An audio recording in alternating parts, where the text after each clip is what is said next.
Hello সবাইকে। আজ আমি তোমাদেরকে একটা ফ্যাট বার্নিং ম্যাজিক ড্রিঙ্কের কথা বলবো। তাহলে চলো ঝটপট দেখে নিই আমাদের কি কি নিতে হবে। প্রথমে আমি নিয়েছি ফেনেল সিডস, যেটাকে মৌরি বলা হয়। এটা আমাদের ডাইজেশনে খুব ভালো হেল্প করে। আমি সমস্ত কিছু পয়েন্ট ওয়াইজ লিখে দিয়েছি। তারপরে নিয়েছি জিরে, আর নেক্সট নিয়েছি এটা জোয়ান, আর নিয়েছি মেথি।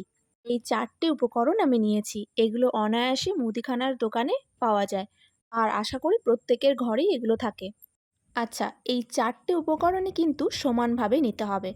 আমি এখানে 4টি উপকরণ একটু বেশি পরিমাণে নিয়েছি, কারণ এটাকে আমি আগামী 2 সপ্তাহের জন্য স্টোর করে রাখবো। তোমরা চাইলে এর থেকে কম পরিমাণে নিয়েও এইভাবে গুঁড়ো করে রাখতে পারো, কারণ একবার গুঁড়ো করে রেখে দিলে তারপর আর কোনো ঝামেলা থাকবে না। তো দেখো, আমি মিক্সিতে রাফ একটা গুঁড়ো করেছি। একদম কিন্তু ফাইন গুঁড়ো করবে না, এটা রাফভাবেই গুঁড়ো করে রাখবে। আচ্ছা, এবার তোমাদের দেখিয়ে দিই এটা কীভাবে আমি খাই। তোমরা অনেক রকমভাবেই খেতে পারো। আগের দিন যদি জলে ভিজিয়ে রাখো, তার পরের দিন সেই জলটা একটু গরম করে নিলে দেন খেয়ে নিলে, সেটাও করতে পারো। আর আমি এখানে প্রত্যেক দিন সকালে এইভাবে একটা সসপ্যানের মধ্যে জল নিয়ে তার মধ্যে 2 চামচ এই পাউডারটা দিয়ে এইভাবে ফুটিয়ে নিই জাস্ট 2 মিনিটের মতো।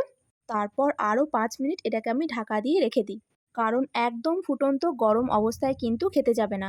গরমটা যখন একটু কমে যাবে, একদম খাওয়ার উপযোগী হবে, তখনই এটা খাবে।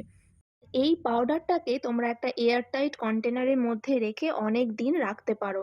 ব্যাস, আর কোনো ঝামেলা থাকবে না। যখন খাওয়ার হবে তখন এটা 2 চামচ মতো নিয়ে ফুটিয়ে খেয়ে নেবে। এর কিন্তু অনেক বেনিফিট আছে।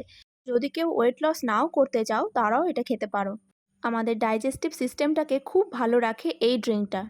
তো আজকে ভিডিওটা তোমাদের কেমন লাগলো? যদি ভিডিওটা ভালো লেগে থাকে অবশ্যই একটা লাইক করে দিও, আর চ্যানেলটাকে সাবস্ক্রাইব করে রেখো এই ধরনের আরও অনেক রেসিপি পাওয়ার জন্য। তো ভালো থেকো, সুস্থ থেকো। আজকে টাটা।